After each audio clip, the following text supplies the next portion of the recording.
بسم اللہ الرحمن الرحیم الحمدللہ الذی جعلنا من المتمسکین بولایت امیر المؤمنین علی ابن ابی طالب صلوات باواز بلند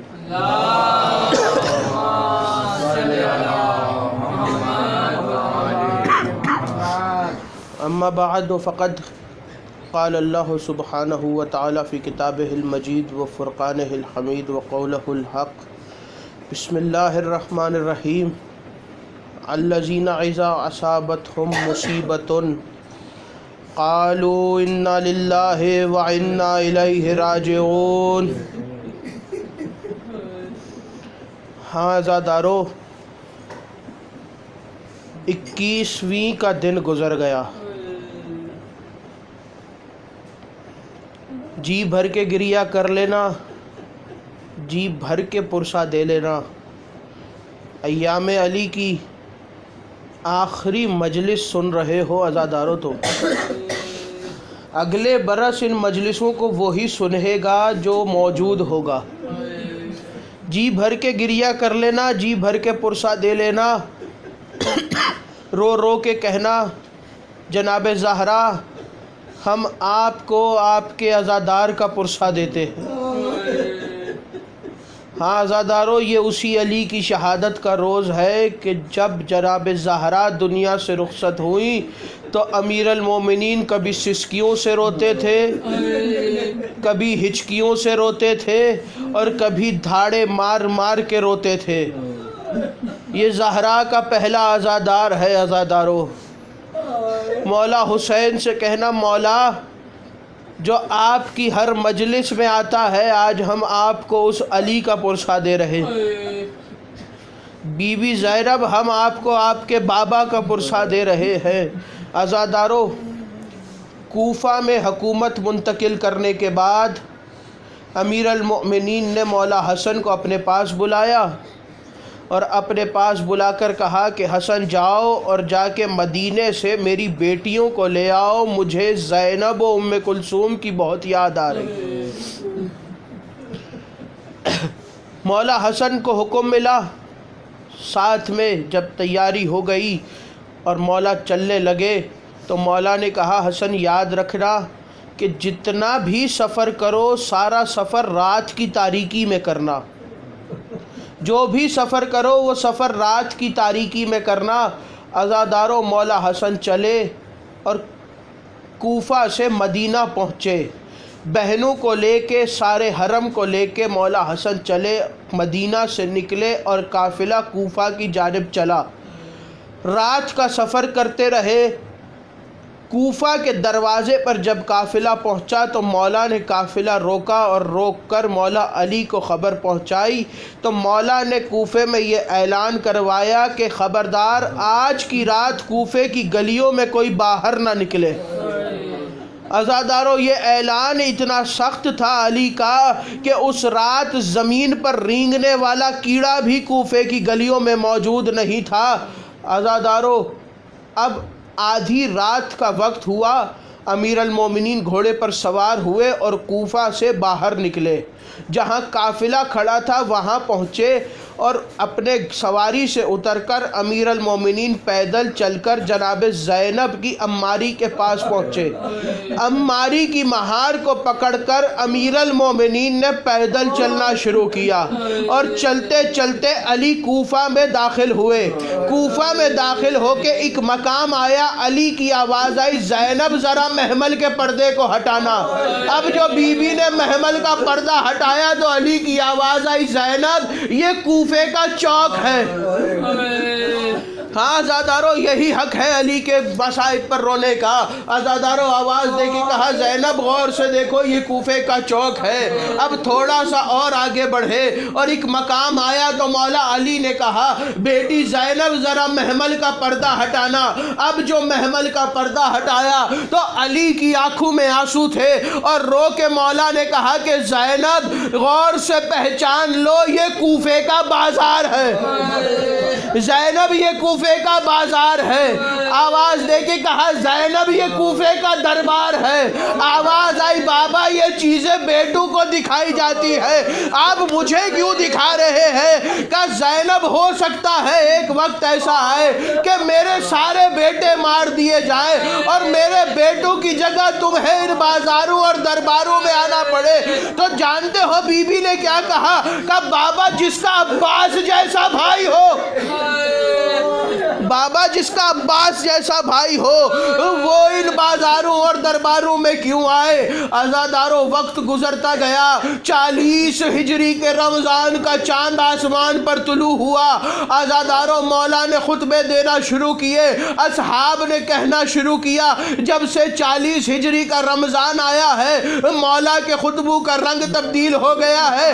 مولا بار بار اپنی شہادت کا ذکر کرتے ہیں. عزاداروں ایک وقت آیا کہ علی منبر پر بیٹھے تھے اور مجمع میں سے مولا حسین کو اپنے قریب بلایا اور قریب بلا کے مولا کی داڑھی کا بوسہ لیا اور آنکھوں میں آنسو آ گئے. آواز دی مولا حسین نے بابا آپ میری داڑھی کا بوسہ لے کے کیوں روتے ہیں؟ تو آواز آئی کہ بیٹا جب میں تمہارے جتنا تھا تو مولا محمد نے مجھے اسی طرح اپنی گود میں بٹھا کر میری داڑھی کا بوسہ لیا تھا.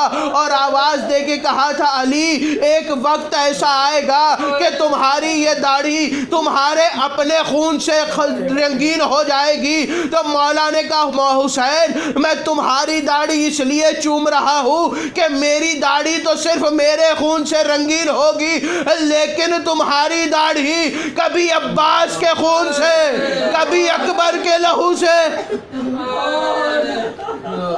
عزادارو 18 رمضان علی روز اپنی بچوں کے گھر افطار کر رہے ہیں. 18 رمضان کی افطار بی بی ام کلثوم کے ہاں افطار کی ہے مولا نے.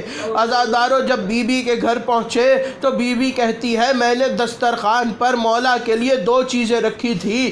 بابا جب دسترخوان پر بیٹھے تو بابا کی آواز آئی ام کلثوم کیا آپ کو معلوم نہیں ہے کہ آپ کے بابا ایک وقت میں 2 چیزوں سے افطار نہیں کرتے؟ بیوی کہتی ہے میں آگے بڑھی اور آگے بڑھ کے میں نے ارادہ کیا کہ میں نمک اٹھا لوں تاکہ بابا دودھ سے افطار کر لے, لیکن مولا کی آواز آئی ام کلثوم نمک رہنے دو اور دودھ اٹھا لو, شاید کل کوئی ایسا مہمان آ جائے جسے شربت پلانے کی ضرورت پڑ جائے. عزادارو علی کہتے ہی اسے ہے کہ جو اپنے قاتل کو بھی شربت پلائے. عزادارو مولا نے افطار کیا. بی بی کہتی ہے بابا اپنے عادت کے مطابق اپنے حجرے میں عبادت کے لیے چلے گئے اور اب بابا عبادت کر رہے ہیں, لیکن جناب فضہ کہتی ہے یہ رات بڑی عجیب رات تھی. علی حجرے میں جاتے, تھوڑی دیر کے بعد صحن خانہ میں آتے اور صحن خانہ میں آ کر آسمان کی طرف دیکھ کے کہتے خدا کی قسم وہ رات آ گئی جس کا علی سے وعدہ کیا گیا تھا, خدا کی قسم وہ رات آ گئی جس کا علی سے وعدہ کیا گیا تھا. عزادارو رات کا دوسرا پہر گزرا, مولا تہجد پڑھ کے فارغ ہوئے. عزادارو اب مولا نے ابا اور کبا کو ٹھیک کیا اور ٹھیک کر کے صحن خانہ میں آئے اور ارادہ کیا کہ مسجد کی طرف چلے.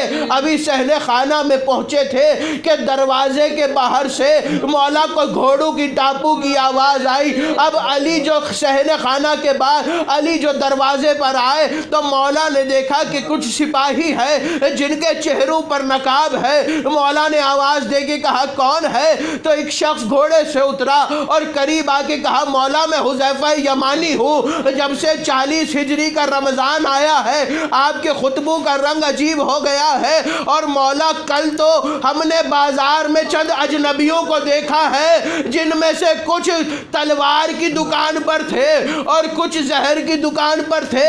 آواز دے کے کہا حذیفہ کیوں آئے ہو؟ کہا مولا ہمیں آپ کی حفاظت کرنے آئے ہیں, ہمیں ڈر لگتا ہے کہ آپ کو کچھ ہو نہ جائے. تو مولا کی آواز آئی حذیفہ یہ بتاؤ کہ اگر کسی کی موت نہ آئی ہو تو کیا اس کی موت کو لا سکتے ہو؟ کہا مولا نہیں. آواز دے کے کہا اگر کسی کی آئی ہو تو اس کی موت کو ٹال سکتے ہو؟ کہا مولا نہیں. تو آواز دے کے کہا حذیفہ پھر میں امام بن کے حکم دیتا ہوں سارے واپس پلٹ جاؤ. جب حذیفہ نے کہا ہم نے سنا کہ جب مولا نے امام بن کر حکم دیا تو ہم پہ واجب ہو گیا تھا کہ ہم واپس پلٹ جائیں۔ حذیفہ کہتا ہے ہم گھر پلٹ گئے، عزادارو ادھر علی صحن خانہ میں آئے، مرغابیوں نے رستہ روکا۔ میرا دل کہتا ہے کہ مرغابیاں رو رو کے نوحہ کر رہی تھی کہ یا علی آج مسجد میں نہ جائیے، اگر آج چلے گئے تو زینب ام کلثوم یتیم ہو جائے۔ یا علی آج مسجد میں نہ جائیے، اگر آج چلے گئے تو زینب یتیم ہو جائے گی۔ عزادارو مولا نے کہا کہ آج کوئی مخلوق خدا علی کو مسجد میں جانے سے نہیں روک سکتی۔ عزادارو آگے بڑھے، وصیت کی کہ اگر انہیں پال سکو تو ان کو رکھ لینا، اگر ان کا خیال نہ رکھ سکو تو انہیں آزاد کر دینا۔ کتنا خیال ہے علی کو سب کا۔ عزادارو چلے اور مولا کوفے کی گلیوں میں آئے، آہستہ آہستہ علی چل رہے ہیں۔ چلتے چلتے کوفہ کی مسجد میں پہنچے۔ اب جو مسجد میں پہنچے تو دیکھا ایک شخص الٹے منہ سو رہا ہے۔ علی نے پیر کی ٹھوکر مار کے اسے جگایا۔ میں کہوں گا یا علی اسے آج نہ جگائیے، اگر یہ جاگ گیا تو حسن اور حسین یتیم ہو جائے۔ لیکن علی کو کتنا خیال ہے کہ کسی کی نماز قضا نہ ہو۔ مولا نے کہا اٹھ نماز پڑھنے کا وقت ہے، اور اب علی نے کہا کہ آج آذان علی خود دوں گا۔ عزادارو گلدستہ آذان پر آئے۔ ایک جملہ کہا کرتا ہوں، دو آذانیں بڑی مشکل سے سنی ہے علی کی بیٹیوں نے۔ ایک آذان کربلا میں علی اکبر کی آذان ہے، دوسری آذان 19 رمضان 40 ہجری علی کی آذان ہے۔ جب مولا نے گلدستہ آذان میں آ کے اللہ اکبر کی صدا بلند کی تو گھر میں بیٹیوں کے سروں سے چادریں اتر گئی۔ عزادارو کوفے میں کوہرام برپا ہو گیا۔ سب کہتے تھے کہ ایسی آذان آج تک نہ سنی۔ یہاں علی مصلی عبادت پر آئے۔ عزادارو مولا نے تکبیرۃ الاحرام باندھی۔ عزادارو قیام کے بعد علی رکوع میں آئے۔ رکوع کے بعد علی نے پہلی رکعت کا پہلا سجدہ کیا۔ یہاں ابن ملجم نے دوڑنا شروع کیا۔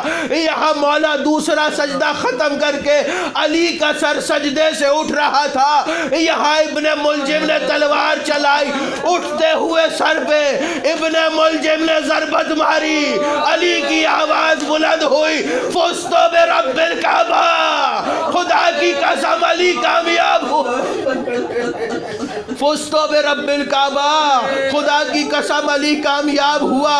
عزادارو آواز دے کے کہا حسن نماز مکمل کراؤ۔ عزادارو مولا حسن آگے بڑھے اور نماز مکمل کرائی۔ ادھر حذیفہ کہتا ہے کہ میری بیوی نے مجھے جھنجھوڑ کر اٹھایا اور کہا حذیفہ وائے ہو تیری نیند پر، ذرا جاگ اور یہ شور سن، مسجد سے شور کیسا آ رہا ہے۔ حذیفہ کہتا ہے اب جو میری آنکھ کھلی تو میں نے مسجد سے آواز سنی۔ مسجد سے آواز آ رہی تھی قد قتل الامیر المومنین، قد قتل الامیر المومنین، مومنوں کا امیر مارا گیا۔